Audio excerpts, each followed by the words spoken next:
नमस्कार दोस्तों, स्वागत है आपका शिव साधना तंत्र चैनल में। भगवान महाकाल का आशीर्वाद आप सब पे बना रहे, ऐसी मन में कामना है, प्रभु से प्रार्थना है। आज की वीडियो में हम चर्चा करेंगे कि हम जो अपने जीवन में नाना प्रकार की तीर्थ यात्राएं करते हैं, उसका जो पूरा पुण्य फल है वो आपको क्यों नहीं मिलता। शास्त्रों में लिखा हुआ जो पुण्य फल आपको मिलना चाहिए, क्या कारण है, वो ऐसी कौन सी बात है जिसके अभाव में वो पुण्य फल आप प्राप्त नहीं करते। इसी विषय को भगवान महादेव और माता पार्वती के बीच एक संवाद है, उसके माध्यम से समझेंगे। मुख्य विषय पे आने से पहले आप सबसे अनुरोध है, विनम्र निवेदन है कि चैनल को सब्सक्राइब कीजिए, वीडियो को लाइक और शेयर कीजिए, ताकि हमारे और भी बहुत से सनातन भाई हैं उन तक ये जानकारी पहुँचे और वे भी अपने जीवन में जब जब तीर्थ यात्राएं इत्यादि करें तो उसका पूरा लाभ इस जानकारी के माध्यम से उठा सकें। तो आते हैं मुख्य विषय पर। ये प्रसंग मैंने काफ़ी पहले एक पुराण में पढ़ा हुआ था और आज अचानक से ही ऐसे याद आ गया। शायद भगवान महाकाल की प्रेरणा हुई, कृपा हुई कि इसको मैं अब आपके साथ में साझा करने जा रहा हूँ। तो प्रसंग इस प्रकार है कि गंगा स्नान का पर्व था और हजारों की संख्या में जो लोगों की भीड़ थी वो गंगा तट की ओर बढ़ी हुई चली जा रही थी। गंगा माता की जय, गंगा माता की जय, इस प्रकार से नारे लगाते हुए हजारों की संख्या में लोग गंगा जी की ओर चले जा रहे थे। ठीक उसी समय ऊपर आकाश मार्ग से माता पार्वती और भगवान महादेव सूक्ष्म रूप में उधर से गुजर रहे थे। तो माता ने जब इतने सारे लोगों की भीड़ को जाते हुए देखा तो उनके मन में स्वाभाविक प्रश्न उठा और उन्होंने महादेव से पूछा कि भगवान, ये इतनी हजारों की संख्या में लोग आज किस उद्देश्य हेतु गंगा जी की ओर बढ़े चले जा रहे हैं। महादेव ने उत्तर दिया कि देवी, आज सोमवती अमावस्या का पर्व है और वर्ष में ऐसा बहुत कम संयोग होता है, कुछ ही दिन ऐसे पड़ते हैं कि सोमवार के दिन अमावस्या पड़ती है। तो सोमवती अमावस्या का महात्म्य शास्त्रकारों ने बहुत अधिक बताया है। यहाँ तक लिखा गया है कि सोमवती अमावस्या के दिन जो भी व्यक्ति गंगा स्नान करता है वह स्वर्ग की प्राप्ति का अधिकारी होता है, ऐसा लिखा गया है। इसी कारण हर पर्व पर इतने लोग गंगा स्नान के लिए जा रहे हैं। अब पार्वती जी का आश्चर्य भगवान महादेव के इस उत्तर को सुनकर और अधिक बढ़ गया।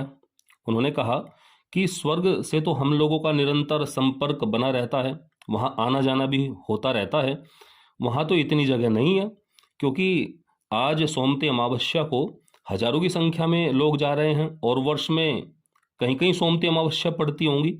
तो इस प्रकार लोगों की यह संख्या तो लाखों करोड़ों में हो जाएगी और स्वर्ग में इतनी जगह नहीं है। अगर इतने लोग स्वर्ग में पहुंचने लगेंगे तो वहाँ तो खड़े होने की जगह भी नहीं बचेगी। भगवान इस शंका का निवारण कीजिए, क्योंकि आप कह रहे हैं कि शास्त्रकारों ने लिखा है कि सोमवती अमावस्या के दिन गंगा स्नान करने से स्वर्ग की प्राप्ति होती है। तो शास्त्रकार झूठ क्यों लिखेंगे, असत्य क्यों लिखेंगे? ये मेरी इस शंका का आप निवारण कीजिए। तब भगवान महादेव बोले, देवी, स्नान के साथ साथ मन को स्वच्छ एवं पवित्र बनाए रखने की भी शर्त जुड़ी हुई है, जिसका पालन यह स्नान करने वाले लोग नहीं करते। ऐसी दशा में ये मेला मनोरंजन मात्र भर कर पाते हैं और उस पुण्य के भागीदार नहीं बनते जो शास्त्रकार ने शास्त्रों में लिखा है कि सोमवती अमावस्या को गंगा स्नान करने से स्वर्ग की प्राप्ति होती है। उस फल को ये लोग नहीं प्राप्त करते। अब पार्वती जी की शंका का निवारण न होते देखकर भगवान महादेव ने सोचा कि इनको उदाहरण देकर ही समझाना पड़ेगा, क्योंकि माता ने कहा कि प्रभु, मेरी शंका का निवारण अब भी नहीं हुआ है। तो महादेव ने कहा, मैं आपको वस्तु स्थिति उदाहरण देकर समझाता हूँ। तो भगवान महादेव और माता पार्वती ने एक नाटक रचा। जहाँ से में हजारों की संख्या में लोग गुजर रहे थे, उसी मार्ग पर एक कोने पर भगवान महादेव ने एक बूढ़े व्यक्ति का रूप धारण किया, बूढ़े कोढ़ी व्यक्ति का रूप धारण किया और माता पार्वती को अत्यंत रूप से स्त्री का रूप धारण कराया और अपने पास में बैठा लिया। अब इन दोनों विचित्र बेमेल जोड़ों को देखकर वहां से गुजर रहे जो लोग हैं आपस में बातचीत करते, कानाफूसी करते और उनसे पूछते कि आप लोग आपस में कौन हैं, आपका संबंध क्या है और किस प्रयोजन हेतु आप यहाँ बैठे हैं, कहाँ से आप आए हैं, कहाँ आप जा रहे हैं। नाना प्रकार के प्रश्न जो है उनसे पूछने लगे। अब जो माता पार्वती और भगवान महादेव ने पहले से ही निश्चय किया हुआ था उत्तर देने का, वही उत्तर माता पार्वती उन सब लोगों को दे रही थी। उन्होंने कहा कि ये वृद्ध व्यक्ति मेरे पति हैं और इनकी प्रबल इच्छा थी कि सोमवती अमावस्या के दिन गंगा स्नान किया जाए।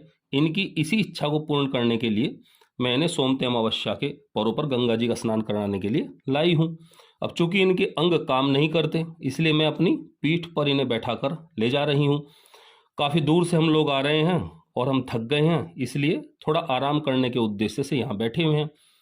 कल ही तो सोमती अमावस्या है, कल तक हम जो है गंगा जी के तट पर पहुँच जाएंगे। अब इस उत्तर को सुनकर पूछने वाले अधिकांश लोग कुटिल थे 90%, और वे पार्वती जी को इशारों में नाना प्रकार से घुमा फिराकर केवल एक ही बात समझाने का प्रयत्न करते कि देवी, इस वृद्ध व्यक्ति को, इस बूढ़े व्यक्ति को तो गंगा जी में धकेल दो, इससे पीछा छुड़ाओ और आप हमारे साथ चलिए। स्वर्ग में मिलने वाले सुख जितने भी हैं आपको हम इसी पृथ्वी पर उपलब्ध कराएंगे, और आपका जो आने वाला जीवन है, शेष जीवन है, वो अत्यंत सुविधा संपन्न गुजरेगा। हर प्रकार की सुविधा आपको मिलेगी, ऐसा मैं उनको समझाने का प्रयास करते। अब इन परामर्शों को सुनते सुनते माता पार्वती हैरान हो गई कि ये कैसे धर्मात्मा लोग हैं कि ये गंगा स्नान को जा रहे हैं और गंगा माता जो स्वयं एक स्त्री का रूप है, देवी का रूप है, उसकी पूजा कर रहे हैं, और इनके मन कितने कलुषित हैं। तो धर्म का आडंबर करने की जरूरत ही क्या है। अब पार्वती जी पूछ बैठी, नाथ, क्या सभी धर्मात्मा ऐसे ही होते हैं? इस पर भगवान शंकर बोले, हाथों की तो 5 उंगलियां भी एक बराबर नहीं होती। देवी, आप प्रतीक्षा कीजिए, इस भीड़ में कुछ सच्चे लोग भी हैं और वे आ रहे होंगे, आप प्रतीक्षा कीजिए। अब काफी देर प्रतीक्षा करने के बाद एक युवक उधर से गुजर रहा था। उसने ध्यानपूर्वक इन दोनों को देखा और वही एक स्वाभाविक प्रश्न उनसे किया। माता पार्वती ने वही उत्तर दिया जो सबको दे रही थी कि हम दूर से आए हैं, ये वृद्ध मेरे पति हैं, इनके अंग काम नहीं कर रहे हैं, इस कारण से मैं इनको अपनी पीठ पर बैठाकर इनकी इच्छा पूरी करने के लिए गंगा जी के तट पर गंगा स्नान के लिए ले जा रही हूँ। यहाँ हम थोड़ा विश्राम कर रहे हैं। तो ये सब उत्तर जो सबको दिया था वही माता पार्वती ने उसको दिया। तो इस उत्तर को सुनकर वह युवक जो है अत्यंत भावुक हो गया। उसकी आंखों से आंसू गिरने लगे और उसने अपना मस्तक माता के चरणों पर रख दिया और बोला कि हे देवी, आप जैसी नारियों की धर्म भावना से ही यह धरती और आकाश अपनी जगह पर स्थित है। आपके सतीत्व के कारण से ये पृथ्वी अपनी स्थिति पर टिकी हुई है। मैं कुछ आप लोगों की सहायता करना चाहता हूँ। मेरे पास में कुछ सत्तू हैं, आप इन्हें खाइए, थोड़ी देर विश्राम कीजिए, फिर मैं इन सज्जन को अपनी पीठ पर बैठाकर गंगा जी के तट पर ले जाऊंगा स्नान कराने के लिए, और उसके बाद भी अगर आप लोग सहमत होंगे तो आपको आपके घर तक पहुंचाने में आपकी सहायता में करना चाहता हूं। ऐसा सब उस युवक ने उन दोनों को कहा। तो भगवान महादेव पार्वती से बोले, देखा, इतनी भीड़ में केवल एक यही व्यक्ति तीर्थ सेवन की, गंगा जी के स्नान की सभी शर्तों को पूरा कर रहा है। इसी कारण से जो स्वर्ग में जाने का महात्म्य शास्त्रकारों ने बताया है, उसको प्राप्त करने का अधिकारी केवल यही व्यक्ति है। तो दोस्तों, इस पार्वती महादेव के संवाद के माध्यम से भगवान महादेव जो आपको समझाना चाह रहे हैं वो आप समझ ही गए होंगे।